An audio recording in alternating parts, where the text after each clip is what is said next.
Assalamualaikum warahmatullahi wabarakatuh. Perkenalkan, nama saya Harsya Putra dengan NIM 221170026. Kali ini saya akan membahas materi tentang konsep lingkungan belajar.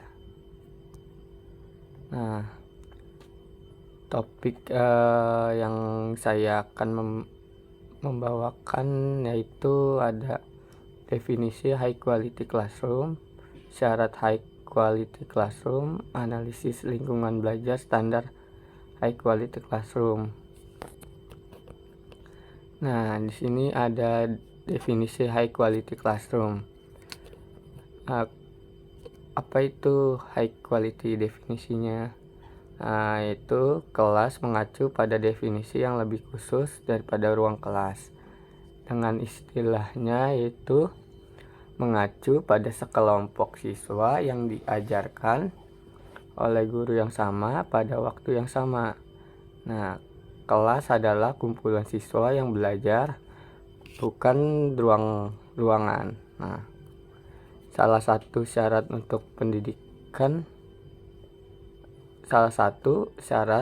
pendidikan yang efektif dan berkualitas tinggi yaitu manajemen kelas yang efektif. Kenapa dibilang manajemen kelas yang efektif? Karena biasanya didasarkan pada prinsip pembangunan lingkungan kelas yang menyenangkan, yang mencakup hubungan yang efektif antar guru dan siswa. Untuk mencapai tujuan pendidikan, guru harus dapat mengatur dan mengelola kelas sehingga terciptanya lingkungan belajar yang memungkinkan siswa belajar dengan baik dan dengan have fun si siswa itu. Dan juga pendidikan yang berkualitas tinggi memerlukan perhatian khusus mengingat banyaknya bakat muda di negara ini. Oleh karena itu, setiap siswa memiliki potensi yang unik. Nah, setiap siswa memerlukan pengajaran dan pembimbingan yang berbeda-beda. Oke. Yang selanjutnya itu syarat high quality classroom. Nah, di sini ada penataan ruang kelas yang baik, penataan kelas yang fleksibel dan luas, penataan ruang dan fasilitas kelas harus mampu membantu meningkatkan motivasi belajar siswa.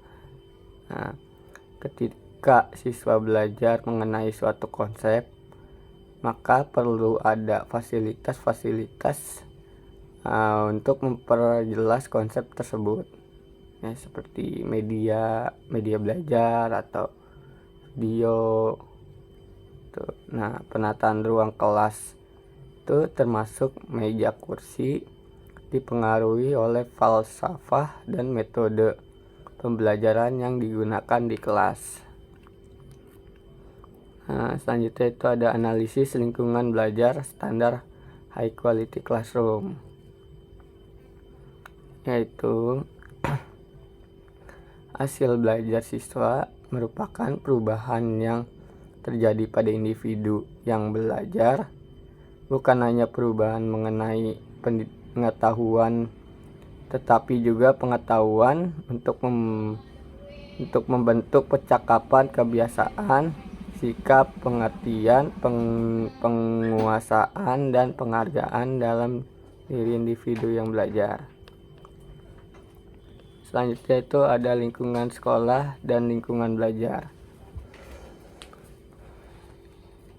Nah, lingkungan sekolah itu hasil belajar siswa merupakan perubahan yang terjadi pada individu yang belajar, bukan hanya perubahan mengenai pengetahuan saja, tetapi juga pengetahuan untuk membentuk kecakapan, kebiasaan, sikap, pengertian, dan penugasan dan penghargaan dalam diri individu yang belajar itu.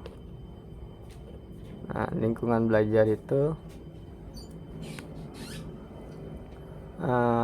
adalah membantu siswa untuk memperluas pengetahuan dan pengetahuannya untuk meningkatkan wawasan dan kemampuan berpikir si siswa.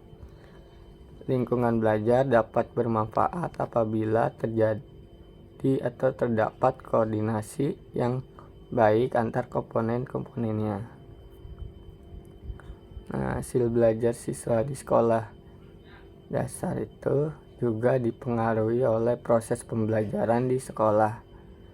Hasil belajar si siswa merupakan dampak yang timbul dari kegiatan pembelajaran di sekolah, dan hasil belajar si siswa itu akan tercermin pada tujuan pendidikan yang ditetapkan oleh guru dan hasil belajar si siswa dipengaruhi oleh kualitas proses pembelajaran di sekolah. Nah, ini menurut para ahli Bloom 1976 mengatakan bahwa ada 3 variabel utama dalam teori belajar di sekolah, yaitu karakteristik individu, kualitas pengajaran, dan hasil belajar si siswa. Yang selanjutnya itu ada Dovey dan Roehler 1989 mengatakan apa yang dilakukan guru agar proses belajar mengajar berjalan lancar, bermoral, dan membuat siswa merasa nyaman merupakan bagian dari aktivitas belajar atau mengajar, dan juga secara khusus mencoba dan berusaha untuk mengimplementasikan kurikulum dalam kelas dengan harapannya itu akan tercapainya prestasi belajar siswa yang tinggi di sekolah tersebut. Oke. Terima kasih atas penjelasan saya. Assalamualaikum warahmatullahi wabarakatuh.